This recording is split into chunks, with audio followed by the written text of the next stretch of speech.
ZEE5 ಇರುವಾಗ ನೀವು ನಿಮ್ಮ ನೆಚ್ಚಿನ ಶೋಗಳನ್ನ ಎಂದಿಗೂ ಮಿಸ್ ಮಾಡಿಕೊಳ್ಳುವುದಿಲ್ಲ. ಅದು ಸಂಪೂರ್ಣ ಉಚಿತವಾಗಿ. ಮದುವೆ ಆದಾಗ ನಾವಿಬ್ಬರೇ ಇದ್ವಿ. ಆಮೇಲೆ ಚಿಕ್ಕ ಮಕ್ಕಳು. ಈಗ ಅವ್ರು ದೊಡ್ಡವರಾಗಿ ಎಲ್ಲ ಸೆಟ್ಲ್ ಆಗಿದ್ದಾರೆ.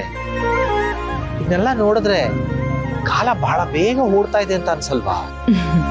ಕಾಲನೇ ಹಾಗೆ ರೀ. ಅದು ಯಾರ ಮಾತನ್ನು ಕೇಳೋದಿಲ್ಲ. ತನ್ ಪಾಡುತ್ತಾನು ಹೋಗ್ತಾನೇ ಇರುತ್ತೆ. ಅಂದ್ಹಾಗೆ ಇತ್ತೀಚೆಗೆ ನಿಮ್ ಕಂಪನಿಲಿ ನಿಮ್ಮನ್ನ ತುಂಬಾ ಫ್ರೀ ಆಗಿ ಬಿಟ್ಬಿಟ್ಟಿದ್ದಾರೆ. ಅದು ನಮ್ ಕಂಪನಿಲಿ ನಾನು ಸೀನಿಯರ್ ಎಂಪ್ಲಾಯ್ ಅಲ್ವಾ, ಹಂಗಾಗಿ ನನಗೆ ಸಾಕಷ್ಟು ಸ್ವತಂತ್ರ ಕೊಟ್ಬಿಟ್ಟಿದ್ದಾರೆ. ಅದೇನೇ ಆಗ್ಲಿರಿ, ಇನ್ನೂ 2 ವರ್ಷ ಸರ್ವಿಸ್ ಇದೆ.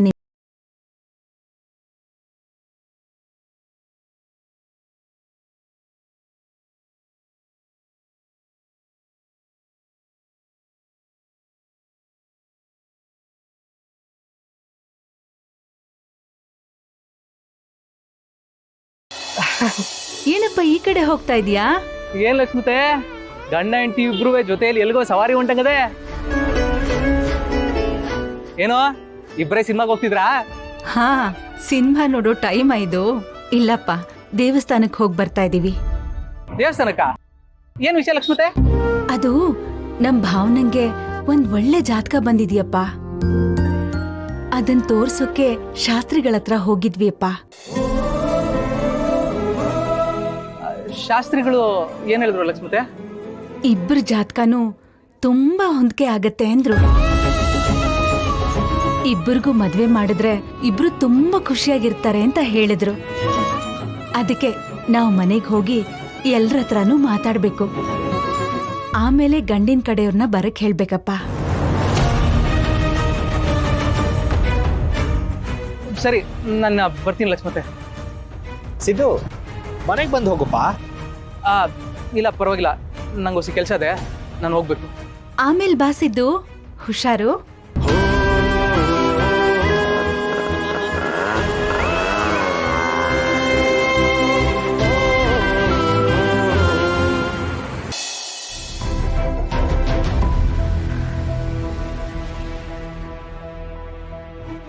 ಹಾ ಗೌಡ್ರೆ. ಮೇಡಮ್ ಹೆಂಗಿದ್ದೀರಿ? ಮೊನ್ನೆ ನೀವು ಹತ್ತಿದ್ ನೋಡಿ ನಂಗೆ ಬೇಜಾರಾಗೋಯ್ತು ಮೇಡಮ್. ಏನು ಮಾತಾಡಬೇಕು, ಏನು ಮಾಡಬೇಕು ಒಂದು ತೋಚನೆ ಇಲ್ಲ. ಅವ್ನು ಯಾವನೋ ಮಾಡಿದ ಕೆಲಸಕ್ಕೆ ನೀವ್ಯಾಕೆ ಬೇಜಾರಾಗ್ತೀರಾ ಗೌಡ್ರೆ? ಹೋಗ್ಲಿ ಬಿಡಿ. ಮೇಡಮ್, ಆ ಥರ ಮಾಡಿದವ್ರು ಯಾರು ಅಂತೇನಾರ ಗೊತ್ತಾಯ್ತಾ? ನನಗೆ ಹೇಗೆ ಗೊತ್ತಾಗುತ್ತೆ ಗೌಡ್ರೆ? ಸಾವಿರಾರು ಜನ ಉತ್ಸವಕ್ಕೆ ಅಂತ ಬಂದಿದ್ರು. ಇಂಥವನೇ ಅಂತ ನಾನು ಹೇಗೆ ಕಂಡುಹಿಡೀಲಿ? ಕತ್ಲಲ್ಲಿ ಬಂದು ತಾಳಿ ಕಟ್ ಹೋದ್ನಲ್ಲ, ಅವನ್ನ ಯಾರು ಅಂತ ಹೇಗೆ ಕಂಡುಹಿಡೀಲಿ? ಹ್ಞೂ, ಅದು ನಿಜವೇ ಮೇಡಮ್. ಈಗ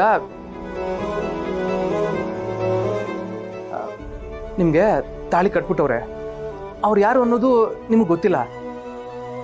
ಒಂದು ವೇಳೆ ಏನಾರು ಅವ್ರು ನಿಮ್ಮ ಮುಂದಕ್ಕೆ ಬಂದು ನಾನೇ ತಾಳಿ ಕಟ್ಟಿರೋದು ಅಂತೇಳಿ ತಪ್ಪಾಯ್ತು ಅಂತ ಒಪ್ಕೊಂಡ್ರೆ ಅವ್ರನ್ನ ಕ್ಷಮಿಸಿ ನಿಮ್ಮ ಅವ್ರ ಜೊತೆ